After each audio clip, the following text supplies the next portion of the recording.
समाज में इंतशार फैलाने का और तशद्दुद भड़काने का एक ज़रिया बना लिया है। जिस तरह ट्रेनों के अंदर हमले किए जा रहे हैं, जिस तरह से जो है मुस्लिम इलाकों से यात्राएं निकाली जाती है और इश्तियाल अंगेज़ नारे लगाए जाते हैं, जेपीसी में इस तरह के लोग भी आ रहे हैं जिनका कोई मतलब नहीं है वक्फ से साथ में 1 करोड़ 25 लाख बेल का मिलना, और वो भी एकतरफ़ा तौर पर। तो इसकी जांच होनी चाहिए। कहीं जाकिर नाइक तो इसके पीछे नहीं है, कहीं ISI तो इसके पीछे नहीं है। नाज़रीन अस्सलाम वालेकुम, मैं हूं मज़हर खान और आप देख रहे हैं मिल्लत टाइम्स। आज बात कर रहे हैं कर्नाटक हाई कोर्ट के उस फैसले को लेकर जो एक फ़ैसला आया है, और उस फैसले में कहा गया है कि अगर मस्जिद के अंदर कोई जय श्री राम के नारे लगाता है तो इससे किसी जो एक समुदाय है उसकी जो भावनाएं वो आहत नहीं होती हैं। लेकिन हम हिंदुस्तान में देखते हैं किस तरह से लगातार लिंचिंग होती है, लगातार ज़बरदस्ती जय श्री राम के नारे बुलवाए जाते हैं, और ये जो नारे होते हैं ये किसी को ज़बरदस्ती नहीं बुलवाए जा सकते। अगर कोर्ट इस तरह के फैसले करेगा, इस तरह के फैसले देगा, तो इससे बहुत सारी चीज़ें आहत हो सकती हैं। और मुसलमानों की भावनाएं या जो उनका मान सम्मान है वो किस चीज़ से आहत होता है ये कोई डिसाइड नहीं कर सकता, वो मुसलमान ही डिसाइड कर सकते हैं। अब अभी हम देखते हैं कि बहराइच में 2 दिन पहले क्या कुछ नहीं हुआ, वो इसी चीज़ को लेकर हुआ कि डीजे पे जो है एक समुदाय विशेष से जहाँ से वो रैली गुजर रही थी, जलसा जुलूस गुजर रहा था, तो वहाँ कुछ गाने चल रहे थे, उसी को लेकर बहुत सारा उपद्रव मच गया है। साथ आज मौजूद हैं मुस्लिम पर्सनल लॉ बोर्ड के प्रवक्ता कासिम रसूल इलियास साहब। मैं इनसे जानने की कोशिश करूंगा, जिस तरह का ये स्टेटमेंट आया है, जिस तरह का ये फैसला आया है, आप इसको लेकर क्या कहना चाहते हैं? क्या आप इसको चैलेंज करेंगे या इसको कैसे देखते हैं? देखिए, ये फैसला इंतहाई अफसोसनाक फैसला है। बात यह है कि आजकल जय श्री राम सिर्फ एक मजहबी स्लोगन नहीं है, बल्कि समाज में फ़िरका वाराना मुनाफरत फैलाने का, दूसरे कम्युनिटी को इश्तिहाद दिलाने का, समाज के अंदर इंतशार फैलाने का और तशद्दुद भड़काने का एक ज़रिया बन गया है। हम देख रहे हैं मुस्तकिल मुल्क के मुख्तलिफ़ हिस्सों में जय श्री राम के नारे कौन लगा रहा है और उसके रद्द अमल में क्या हो रहा है, ये सब पब्लिक के सामने है। अगर अदालतें इस तरह के फ़ैसले देने लगेगी कि मस्जिद के अंदर रात के 10 बजे कुछ लोग दाखिल हो जाएं और वहाँ पे गाली गुफ्तार करें और इस तरह के नारे लगाएं, तो उसमें कोई कबाहत अगर अदालत को महसूस ना हो, तो फिर आप अंदाज़ा लगाइए कि इसका नतीजा क्या निकलेगा। अब जो कुछ भी जय श्री राम के नारे के साथ में जो कुछ हो रहा है मुल्क के अंदर, उसको महमीज़ मिलेगी और उन लोगों को हौसला मिलेगा। वो समझें कि भाई जो कुछ हम कर रहे हैं अदालत के नज़दीक वो चीज़ गलत नहीं है। तो एक तो ये फ़ैसला मेरे नज़दीक सही फ़ैसला नहीं है, अफसोसनाक फ़ैसला है।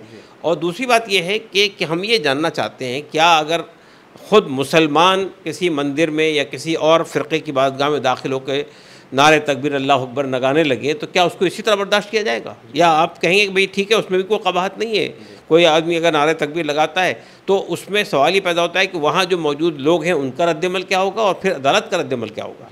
तो मैं ये सोचता हूँ कि इस तरह के फ़ैसले अदालतों को नहीं करने चाहिए। अदालतों को समाज के अंदर इंतशार, बदअमनी, तशद्दुद और इस तरह की कोई चीज़ फैलाने से प्रेरित होकर कुछ इस तरह की कोशिशें की जाती हैं, तो उस तरह की कोशिशों को सपोर्ट नहीं करना चाहिए। हम समझते हैं कि फ़ैसला गलत है, अफसोसनाक है, उसे सुप्रीम कोर्ट में चैलेंज किया जाना चाहिए।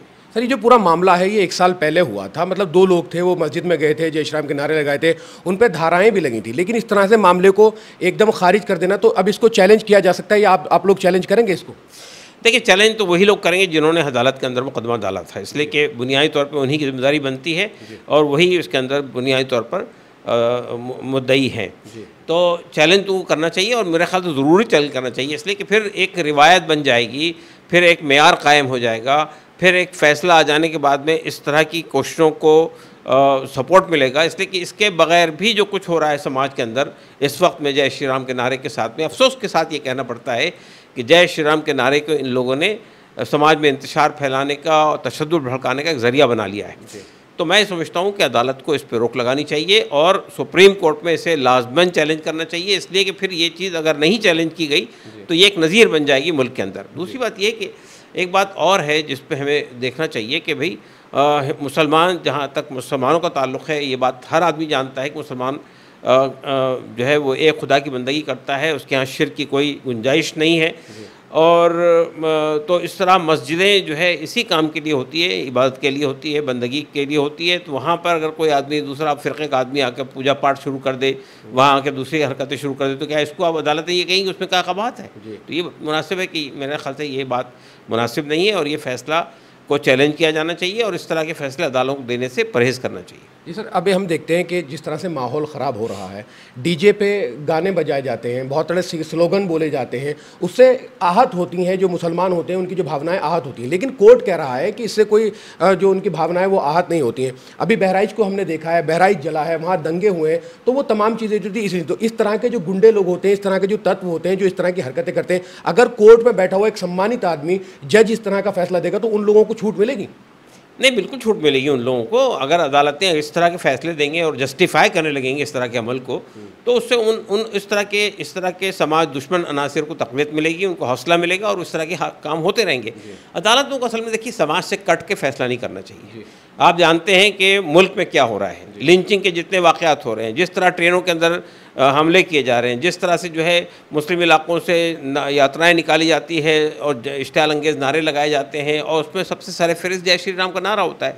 तो अगर अदालतें समाज से कट कर और समाज में जो कुछ हो रहा है उससे बेनियाज होकर इस तरह के फैसले करेंगी तो इससे उन ताकतों की हौसला अफजाई होगी। मेरे ख्याल से ये फ़ैसला गलत है, ये फ़ैसला वापस लिया जाना चाहिए और अगर ये फ़ैसला वापस नहीं हो सकता है तो हमें सुप्रीम कोर्ट में चैलेंज करना चाहिए। इस फैसले को सुप्रीम कोर्ट में चैलेंज करना चाहिए। तो सर ये भी लगता है कि फैसला जो होता है कहीं ना कहीं ऊपर से प्रेशर होता है, उसकी वजह से फैसला आता है, या फिर सारी चीज़ों को जो है ऑब्जर्वेशन के बाद इस तरह के फैसले लिए जाते हैं? देखिए, अदालत के फैसले पर हम इस कोई बात नहीं कर सकते कि वो फैसला किसी के दबाव में है या हालात से मुतासिर होकर है, लेकिन बहरहाल हमारे नज़दीक फैसला सही नहीं है। सर एक सवाल यहाँ मैं और लेना चाहूँगा कि जितने भी विपक्षी दल के मेंबर जेपीसी में गए थे उनमें संजय सिंह हैं, असदुद्दीन ओवैसी हैं, इमरान मसूद हैं, उन तमाम लोगों ने इसको बायकॉट किया है। आखिर क्या वजह थी बायकॉट करने के पीछे? क्योंकि बिल जो है वो जेपीसी के पास पहुँच चुका है।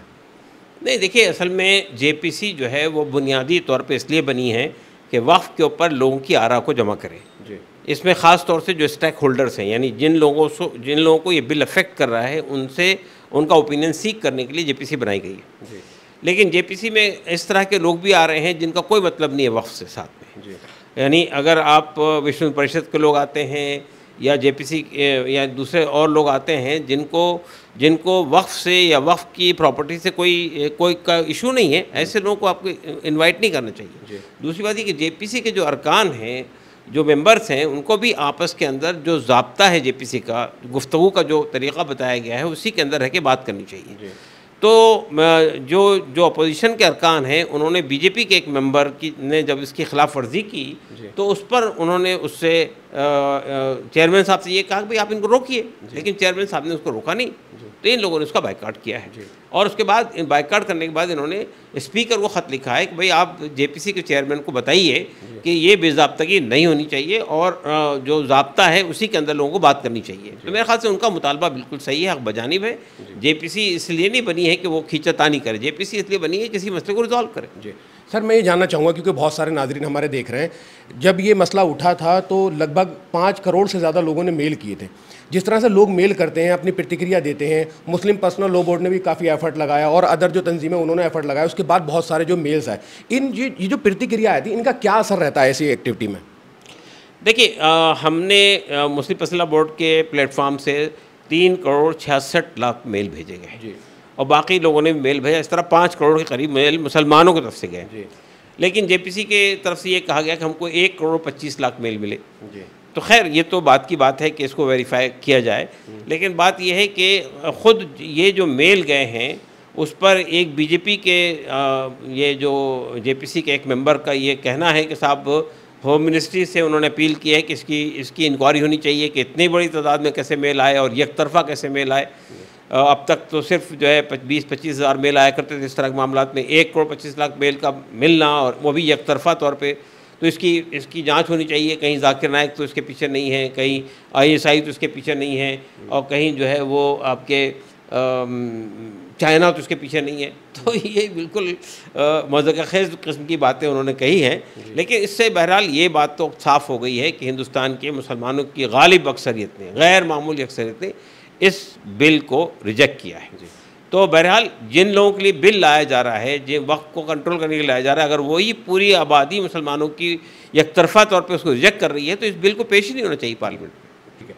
तो मैं आप तमाम लोगों को बता दूं कि इस तरह का फैसला जो ये कहा जाता है कि अगर आप मस्जिद में जय श्री राम के नारे लगा रहे हैं तो इससे किसी धर्म विशेष या समुदाय की जो है वो भावनाओं का अपमान नहीं होता है या जो भावनाएं वो आहत नहीं होती हैं। हमने अभी देखा है बहुत सारे सवाल जो है वो खड़े किए जा सकते हैं, क्योंकि जिस तरह से बहराइच में अभी 2 दिन पहले देश में उत्तर प्रदेश में एक इलाका बहुत बुरी तरीके से जला है, न जाने कितने मुसलमानों के परिवार जो है वो तबाह बर्बाद हो गए, न जाने कितनी गाड़ियाँ फूंक दी गई हैं, न जाने कितने लोग घर से बेघर हो गए और बहुत सारी चीज़ें जो है हमने बहराइच के इस दंगे में देखी हैं। और एक लड़के ने अपनी जान भी वहाँ गंवाई है और उसकी जान गंवाने के पीछे जो है ये दंगा ही है। और हो क्या रहा था, सिर्फ वहाँ पर डीजे पे गाने बज रहे थे तो उसी को लेकर ये हंगामा हुआ था, झंडा खींचने को लेकर हंगामा हुआ था। अगर कोर्ट इसी तरह से फैसला देगा तो इस तरह की जो एक्टिविटी है उसमें कहीं ना कहीं जो है बढ़ावा मिलेगा और लोग जो है इसको हल्का समझेंगे कि कानून या फिर जो इस तरह के जो कोर्ट है इस तरह से फैसला आता है तो उनको ये छूट मिलेगी। कैमरा पर्सन अफसर के साथ मैं मजहर खान, दिल्ली से मिलत टाइम्स के लिए। मिलत टाइम्स को जारी रखने